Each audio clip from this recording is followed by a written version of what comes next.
I called up Sophia Sydorenko in Kyiv, Ukraine on Monday, October 31st. It was another Monday with a bad start to the week. In October 2022, the calendar had 5 Mondays on it. On 3 of them, civilian infrastructure was targeted by the Kremlin, either with cruise missiles or drone swarms or both, including an attack during rush hour in central Kyiv. I asked Sophia about her day-to-day life. Quite complicated right now because How the attacks on civilian infrastructure affect her. I'm not using lift. I take the stairs. I ask her what's the hardest part of the war? I'd say that's constant worrying. How does she see Ukrainian refugees who are living outside Ukraine in safety? Life abroad is not easy for people, and During the entire interview, what really came across is how incredibly positive Sophie was. I have this rule that if you can do something about the situation, you do it. If you can't you do not cry about it. You just let it be. Like when I asked her the very first question about whether or not she felt safe where she was living.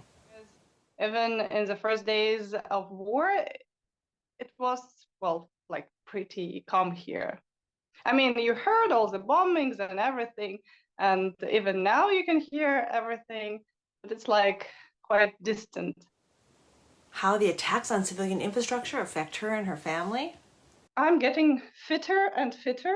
I mean, when the time comes, so we have the schedule. It's not always according to the schedule. Like today, we were supposed to have a power cut, but we didn't, which is quite lucky.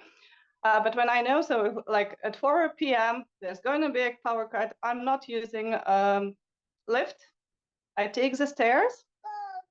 Go. And well, okay, so this is exactly how we go downstairs and upstairs when there is. We are kind of prepared because we have different lamps, candles, fairy lights. We have a battery. We have upgraded our internet system a bit. We have everything running quite nicely for us in terms of power cuts. I try to just have things like phones charged at all times, computers charged at all times, and then so we have things at home like some conveniency foods that you can stir up quickly and that doesn't need much resources to be cooked. So we have some cash lying around the house so that we can just grab it. Right now, we don't even have the emergency backpacks. I mean, like we're kind of in the middle of being nervous all the time and still being quite laid back in terms that we are not that ready to like pack up and go and leave. I mean, we still have everything, like everything's fine. Like the car is all tanked up and yeah, and my husband has just showed me the batteries that we have where you can connect all your devices and charge, and it will last for quite some while. I mean, my husband does all the shopping, so he told me that there are no candles left in the shop. Well, at least at that one where he went recently. But you can still order a lot of things online. So I've purchased fairy lights. Just yesterday, they were delivered to us, and they are a beautiful alternative as a light source. And you just need to think outside the box, I guess. Yeah. So If you live in a yeah. high rise, the water's got to be pumped up. When there's power cuts, that means there's no running water. Well, in our building, somehow it is still functioning, but our neighbors, it's like the next building, they do not have water during power cuts, and it's really difficult. I mean, I ask her about work. Right now, Sophie and her husband work from home. Are you still teaching language classes? I do. I do. But it's I actually told my student today, okay, so let me check my schedule and the schedule of power cuts, and then I will send you the time when we can meet next time. And she said, okay. For him, he works for an international company, and this company is trying to help their staff in Ukraine. But Sophie's not 100% sure that they've got the best solution, for her at least. They've actually arranged an office for them where they can have internet and everything. But he hasn't been to this office, and I'm actually not very happy about this because the office is somewhere in the center. And yeah, I think it's a bit more dangerous rather than. I asked her what was the hardest part of the war. I'd say that's constant worrying. Like my husband took our 6-year-old son to school today in the morning. Oh yeah, she's got 3 kids. So I've got a daughter that's 11, a son that's 6, and one more son. He's gonna be 3. And I was kind of worried right up till the moment he came home because like it was an air raid alarm, and even though I know that he is quite safe at school because they have everything like a basement, shelter, and like he's probably even safer there, yeah, because we do not go to any kind of shelter, and we just stay in our flat, and that's it.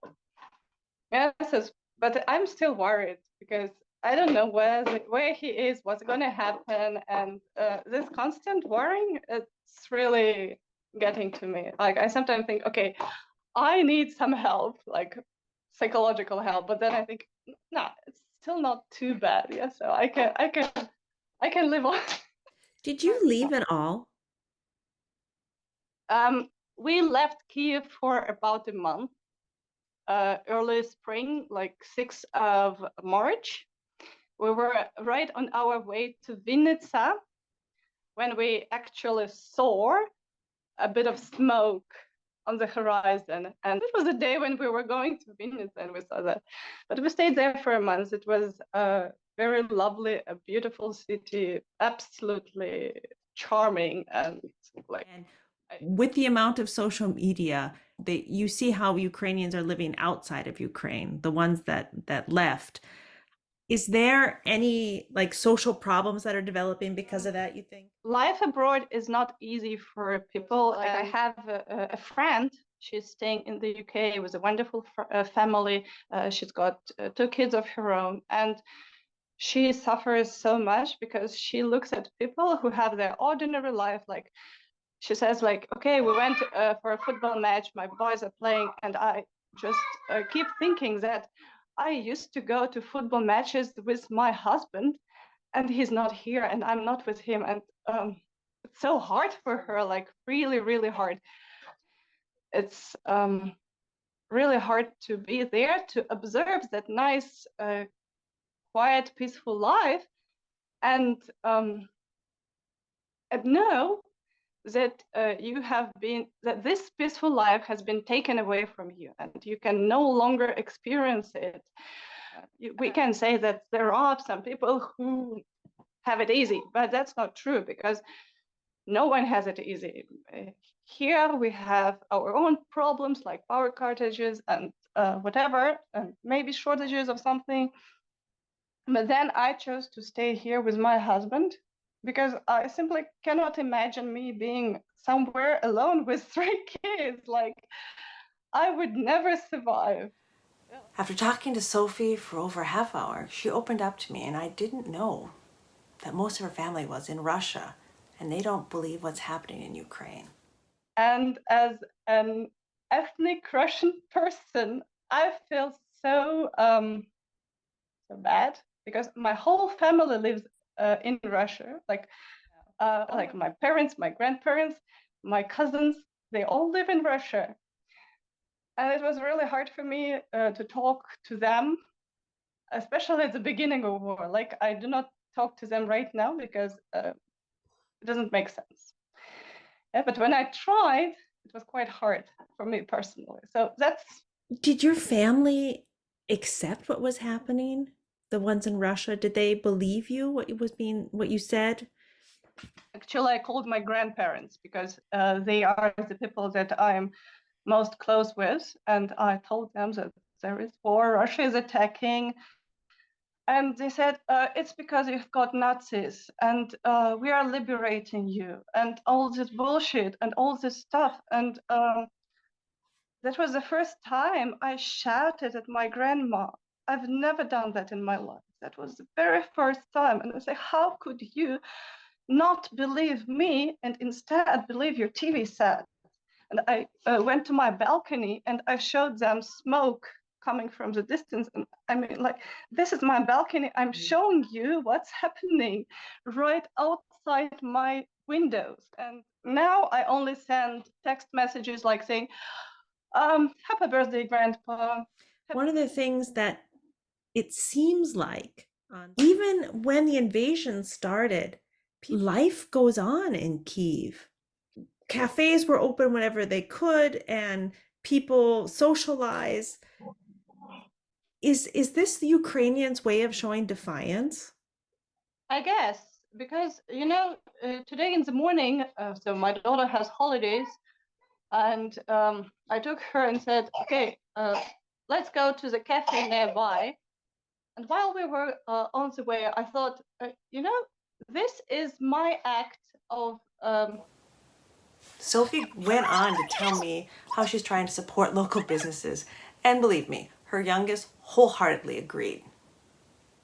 We talked about all the places that have been affected by either fighting or missiles. And Sophie told me about a friend of hers. And then she told me some other things too.